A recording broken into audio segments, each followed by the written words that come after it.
It's day 3 in Cannes, and we're outside the campaign party where 50th anniversary celebrations are just about to be underway. Robert Sawatzky together with Matt Miller. Hello. And so this morning, actually, we got started with the campaign breakfast that was held, and I had the privilege of being actually interviewed. And we did what's called a reverse interview together with other global editors. So Lindsay Stein from the US and Clara Beal, the global editor-in-chief of Campaign. We were on stage together with Kathleen Hall of Microsoft and Harris Diamond, CEO of Cannes. And so we asked them some questions, they asked us some questions. It was a great event, actually, because we rarely get to see that. And you went off, you were at a different breakfast. I was at a different breakfast. I had 2 breakfasts today, but only ate a few of them. Anyway, the first one was the IPG Media Brands Global Women's Breakfast, which has been going on here for 8 years, and a gender equality focused event, a really great event. It was a packed house, and unfortunately I didn't get to stay for the whole thing, but I did get to stay for the first couple portions, and the part that I found the most inspiring was an appearance by Ibtihaj Muhammad, who is a U.S. Olympian fencer, who happens to be a woman and happens to be Muslim, and she also is very soon to be, or already I'm not quite sure, a Barbie doll. They made a Barbie doll of her in her fencing gear and hijab. So the inspiring story that she shared, which I thought was pretty cool, was that, like, as a child, she remembered her parents taking her for different sports, and they had to sort of alter the sports uniform so that she could wear them and be appropriately modest for her, for her belief system. And then when she found fencing automatically already had, full garb. And even more than that, she found that when she put on the mask, and people couldn't even really see who they were dealing with, that at that point all that mattered was that what she brought as an athlete to the situation, which was the mask kicking. Pretty good at it. And so that was great. And her advice to brands, which sort of spins off of that, was you have to represent young women in all kinds of activities and all kinds of roles, and because that means a lot to young girls who see that. And of course we know that, but it was just nice to see it illustrated in that kind of way by a person with who has been such a success in their life. And I think you were also at a gender-related. I was at a gender-related event. It was a women-only invited event, but as a member of the press, I was there and also was going to talk afterwards. So this was Twitter's Here We Are event. They started this campaign back in January when CES was happening. There was a real lack of female speakers there, and then it took off. And together during the Oscars, they had an ad out that was really powerful. So CMO Leslie Berlin was on stage interviewing Kerry Washington. It was a great conversation. And then afterwards, I spoke with Leslie Berlin as well.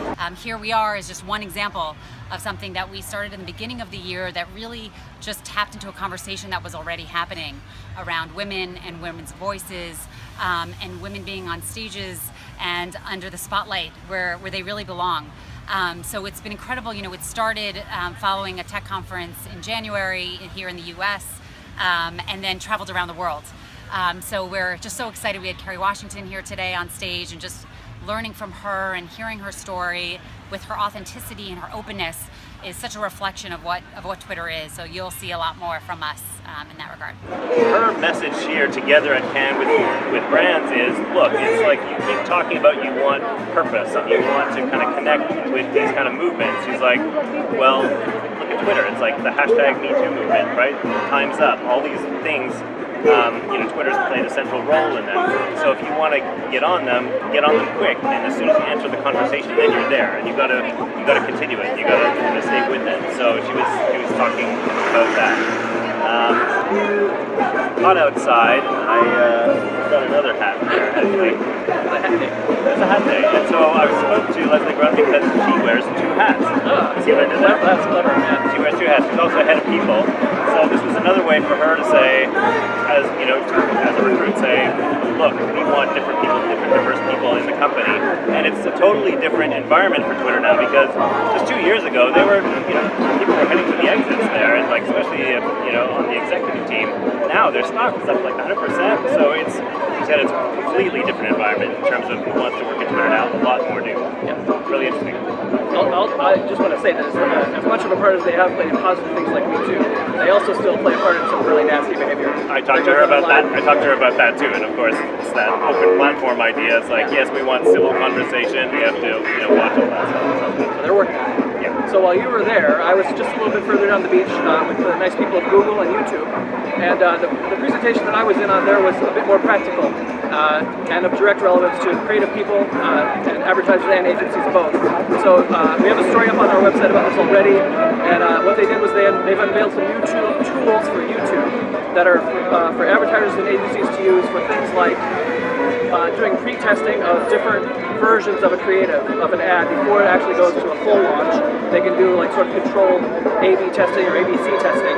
And they're also going to be very shortly introducing tools that let creatives tag certain moments in videos and evaluate the performance of those moments, whether it's like when the logo appears or when a plot twist happens or whatever. And they also talk about some tools that help advertisers remix ads and show particular sequences of ads depending on how people react to the first one that they see. And they had an example, which is in the story that you can find on our website, written by our old colleague, Emily Tan.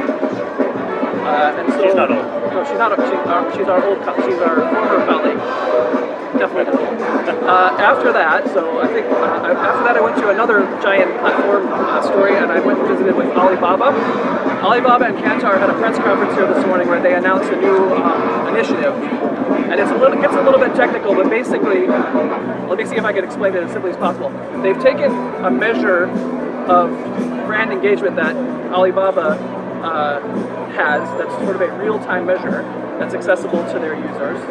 And Kantar has then gone and basically validated that what that measure is showing is reflected in reality. There's a good, strong correlation between the way, like, Kantar's traditional ways of measuring things and the way that this particular metric moves up and down according to, time and different factors. So it's only good, it's only good for the Alibaba ecosystem, of course, but I thought it was really an interesting idea of using known tools to basically stand to the validity of tools that are still getting started. And their point is that it gives brands an unprecedented ability to watch things in real time, but react in ways that have a long-term impact on brand penetration and brand affinity. I think we're competing with parties. There's Claire. She's walking by. Everything's happening now at the Cannes party, so I think we should better get going. But tons of stuff still happening tomorrow. I know I'm talking with Facebook. We're talking to a bunch of global CEOs as IPG media brands as well. So lots more to come. Thank you. Take care.